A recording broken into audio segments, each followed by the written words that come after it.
Hello and welcome to you all. I'm Taha Siddiqui and you're watching Corporate Corridor. Now, we're basically focusing on the telecom sector because in recent years we have witnessed a massive boom in this particular industry, especially in Pakistan. We have seen the likes of international companies entering the Pakistani market. So today we'll be focusing on Telenor and how they have been faring recently in recent years ever since they entered the Pakistani market. We'll be talking to the CEO of Telenor, Mr. John Abdullah. Sir, thank you for being a part of this show. Now, let's start off with the budget which was announced recently, the 2009-2010 budget, because the previous year's budget was somewhat harsh, particularly for the telecom industry. So, what is your take on this budget? Yeah, I think if we back up to 2008 and look at a few data points, it helps the discussion a little bit. In Q2 and Q3, the industry was under a very heavy taxation regime. We had activation taxes on the SIM pack. We have activation taxes on the handset. We have a GST tax of 21%, which is 5 points higher than other industries. We had tax on fuel. We had fuel problems. We had electricity shortages. We had high security charges. So there was a barrage of taxes and other challenges in the industry. And in Q2 and Q3, the industry stagnated. Over the period of Q4 and Q1, my counterparts and I worked very well with the government to try and reinvigorate the industry. We focused primarily on activation taxes and GST. I'm happy to say that in conjunction with many players in the PTA and also in the government, we were able to positively impact that. And what we saw is a reduction in SIM pack activation charges. We saw a reduction in handset taxes, and we saw a slight reduction in GST. Now, obviously, it's not everything that we wanted, but it helps.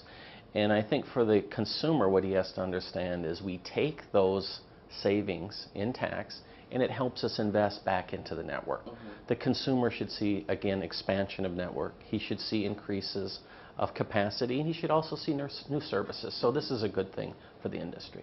And when the previous year's budget basically focused on the taxing the telecom industry, so did Telenor think of passing on the rising cost of business well, on the end consumer? First of all, the market was still growing. We were still adding subscribers, and the industry was subsidizing this tax at almost 100% rate. We were eating the tax. Through some changes last year, we started to pass a little bit of that across, but very small amount. The consumer, again, should expect a little bit more of that passing of tax. We see that in other industries. But I think this industry probably will eat more than most. Again, that's the benefit of the consumer, and we believe by doing that, we can continue to grow this market. Okay, and entering a volatile market like Pakistan, where competition was established, companies were already there as far as the telecom sector is concerned. So, what was the first thing on Telenor's mind before entering a country like Pakistan? You have to know a little bit about the history of Telenor Group. Telenor Group has 150 years of experience in communications. In the last 10 years, we focused primarily on mobile communications, and our growth has come from emerging markets. That's our specialty area. Whether you talk about Bangladesh or Malaysia or Thailand, etc., we've done very good in emerging markets. When we looked at Pakistan, we were in single digits penetration. We had a large market size. It fit our criteria very well. Our experience is heavy in technology, in rollouts, in greenfields. So again, it was the proper time, the proper country, and the proper market dynamics, and therefore the entry into Pakistan. So did you expect tough competition, especially in the initial years? Oh, you always expect.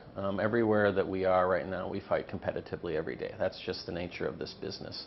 I think what was surprising to us is the rate of growth. If you look at all of the business cases of any of my competitors, we never thought it would grow this fast in such a short period of time. So that's been a very positive impact on Pakistan and obviously a positive impact on our business. So how has Telenor been faring ever since its inception in Pakistan? Any aggressive measures that you had to initially take? The aggressive growth warranted a more aggressive investment. Again, we've invested over $2 billion in capital in our network. That was much quicker than expected. So it has put a strain on cash flow just to keep up with the growth. So if you ask us right now, it is challenging. Given the current low cost, low ARPUs that we have in this country, the heavy investment, we needed to regroup over the last quarters, and I think you also see that in the industry right now. Therefore, this little bit of relief in taxes is going to help us get a little bit more financially healthy so that we can again invest in the country. And how has this overall financial crunch, this global recession, and also this economic slowdown in Pakistan, has it affected the books of Telenor?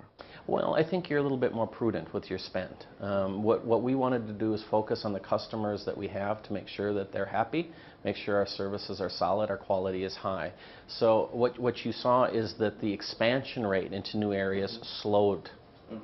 And I think you probably see that for a quarter or two as we again get more financially healthy and we're able to make more risk investments into new areas. Okay, we'll be talking to you, Mr. John. It's time for a short break. Stay with us. We're talking to John Abdullah, CEO for Telenor, and we'll be talking about the company and what all they have, what plans do they have in the years to come. We'll be talking about that in detail right after this short break. Stay with us.